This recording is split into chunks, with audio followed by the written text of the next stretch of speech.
ভারতের space station পরিকল্পনার মূল লক্ষ্য।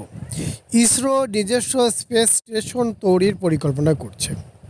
তো বন্ধুরা, ইসরোর লক্ষ্য মানব মহাকাশ অভিযানে স্বনির্ভরতা অর্জন করা এবং ভবিষ্যতে যাতে দীর্ঘমেয়াদী স্পেস রিসার্চ প্ল্যাটফর্ম তৈরি হয়। রাশিয়ার সঙ্গে সম্ভাব্য সহযোগিতা। রাশিয়ার সঙ্গে কিন্তু যৌথ কাজের সম্ভাবনা খতিয়ে দেখা হচ্ছে। রাশিয়ার কিন্তু রয়েছে বহু বছরের স্পেস স্টেশন অভিজ্ঞতা, যা ভারত কাজে লাগাতে চাচ্ছে। টেকনোলজি ও অপারেশনাল সাপোর্টও রাশিয়ার থেকে পাওয়া যাবে। ইসরো কর্মকর্তার বক্তব্যের গুরুত্ব। যে আসির ইঙ্গিত দিয়েছেন ভবিষ্যৎ সহযোগিতার দিকে। এটি কিন্তু আসলে আনুষ্ঠানিক চুক্তি নয়, কিন্তু কৌশলগত দিক নির্দেশ করে। আর বন্ধুরা, স্পেস ডিপ্লোম্যাসির নতুন অধ্যায়ের সম্ভাবনা বলতে পারো। কেন রাশিয়া গুরুত্বপূর্ণ পার্টনার?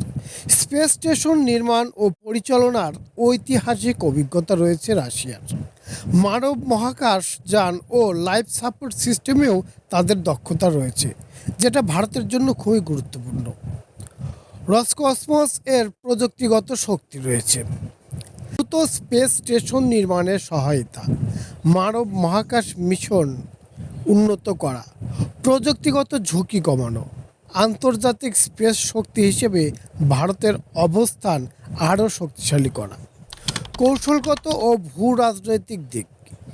তো বন্ধুরা, ইন্ডিয়া রাশিয়ার সম্পর্ক আরও মজবুত হবে। পশ্চিমা ব্লকের বাইরেও বিকল্প স্পেস অ্যালায়েন্স তৈরি হতে পারে। বহুমুখী স্পেস পাওয়ার স্ট্রাকচারের দিকেও ইঙ্গিত দিচ্ছে এটা। সম্ভাব্য চ্যালেঞ্জ। তো বন্ধুরা, এর জন্য কিছু সম্ভাব্য চ্যালেঞ্জও আছে। ফান্ডিং ও প্রযুক্তি ট্রান্সফারের জটিলতা রয়েছে। আন্তর্জাতিক রাজনীতি, বিশেষ করে পশ্চিমা নিষেধাজ্ঞা, প্রকল্পের সময়সীমা ও বাস্তবায়ন ঝুঁকি। ভবিষ্যতের ইঙ্গিত। ভারত একা নয়, বরং সহযোগিতার মাধ্যমে এগোতে চাইছে। যৌথ স্পেস স্টেশন হলে তা হতে পারে এশিয়ার বড় স্পেস হাব। দীর্ঘমেয়াদে মুন মিশন ও ডিপ স্পেস এক্সপ্লোরেশনে সহায়ক। তো বন্ধুরা, সংক্ষেপে এটা বলা যায়, ভারত নিজের স্পেস স্টেশন বানাতে চাইছে, কিন্তু রাশিয়ার অভিজ্ঞতা কাজে লাগিয়ে দ্রুত ও কার্যকরভাবে এগোতে চায়। এটা শুধু প্রযুক্তিগত নয়, বরং বড় কৌশলগত পদক্ষেপ।